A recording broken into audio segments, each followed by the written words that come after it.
Excellencies, Ministers, ladies and gentlemen, it is both a profound honor and a privilege to address you as we conclude this important session. Allow me to extend my deepest appreciation to the host government and the organizers for convening us at a moment when global cooperation and collective actions are crucial.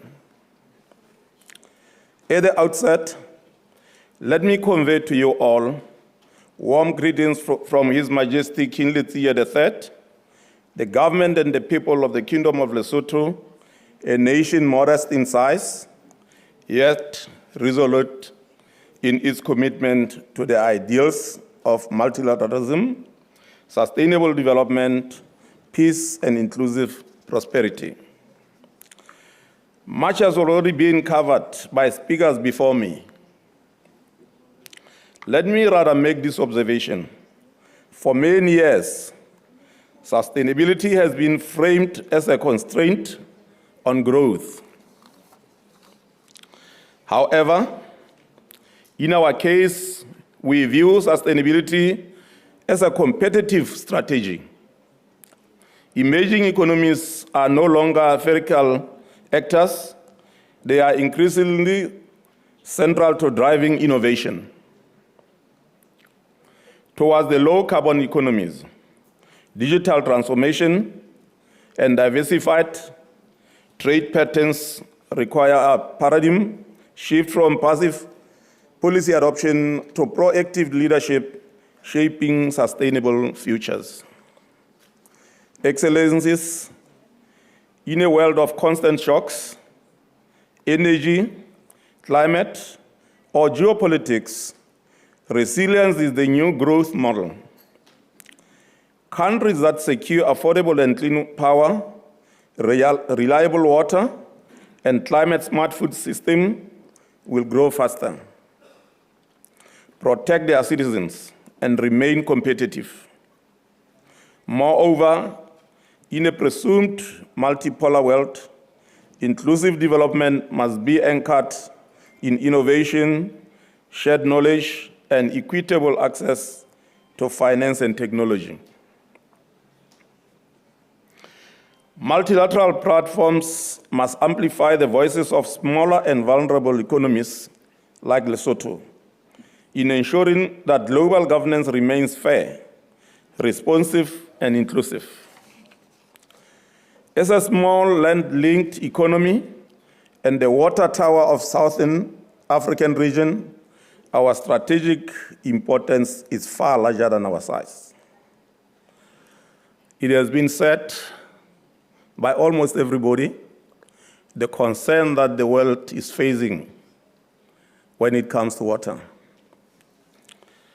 But Lesotho maybe is the only country that has got water in abundance.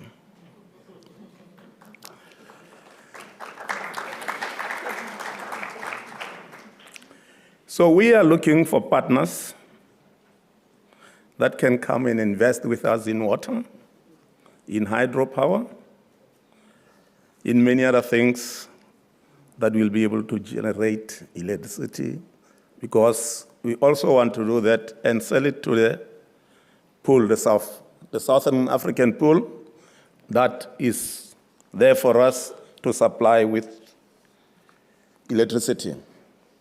Excellencies, we recognize that sustainable growth must be rooted in climate resilience and environmental stewardship.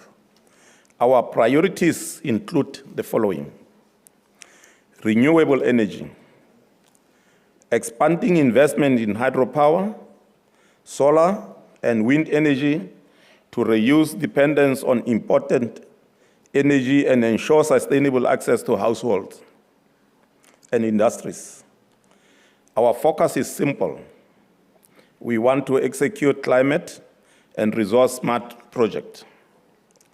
Abundant water and cool weather position Lesotho as the best place to invest for setting up data centers, which was mentioned. I think one of the speakers that did mention that was Mr. Smith. You did talk about the data centers, so Lesotho is the right place to put the data centers. We have a potential of exceeding 1,000 megawatts production by combining existing and planned hydropower capacity, marking this as a dispatchable green power system scale. This power can be monetized through peak and balancing power sales that wheel green energy into interconnected Southern African power pool markets. Auxiliary project within Lesotho and independent power producers. Climate adaptation. Implementing community-based adaptation strategies to address droughts, erratic rainfall, and soil erosion, while strengthening early warning system and disaster preparedness. That is why we are opening opportunities for carbon credit, viable preservation, and rehabilitation programs.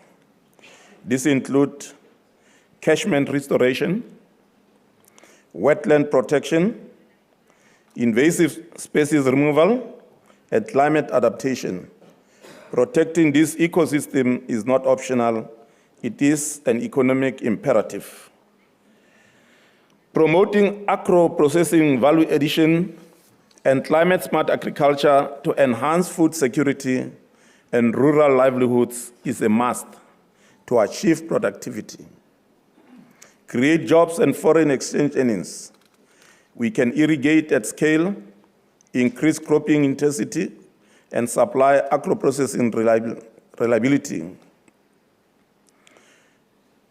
Our water infrastructure is anchored in the Lesotho Highlands Water Project, a project that began 30 years ago and continues to operate and add new phases today, advancing projects such as the Lesotho Highlands Water Project Phase 2, which not only supports regional water security, but also generate hydropower and employment opportunities. More investment will be made in the Lesotho-Botswana water transfer in the coming years and expanding to Namibia too.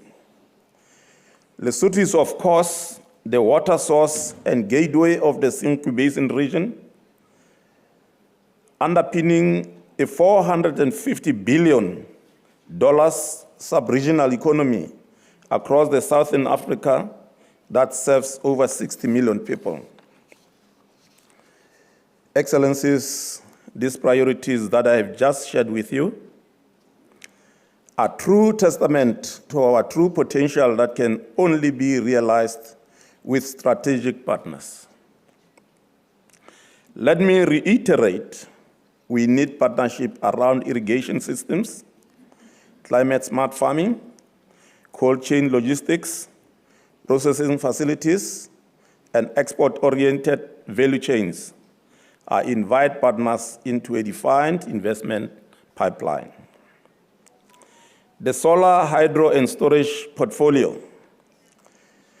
A 300 to 800 million independent power producers program, generating revenues from peak power, ancillary services, and wheeling across Southern African power pool markets. Climate-resilient bulk water and smart distribution. Infrastructure that protects cities, agriculture, and energy systems. Reducing food imports and creating rural jobs and expanding exports for Lesotho. Representation scalable carbon and ecosystem protection platform that preserves water security. On the flip side of all this is an opportunity to unlock climate finance and carbon market revenues that enhance the positive impacts and contributions of partners to globally valuable programs. As I conclude, Excellencies, we are ready to collaborate with partners across regions to harness the potential of emerging economies as engines of sustainable development, shared prosperity, and global stability. We recognize this mix of public and private investment have a strong multiplier effect on employment and economic growth. We are therefore committed to leveraging investment for inclusive human progress and development.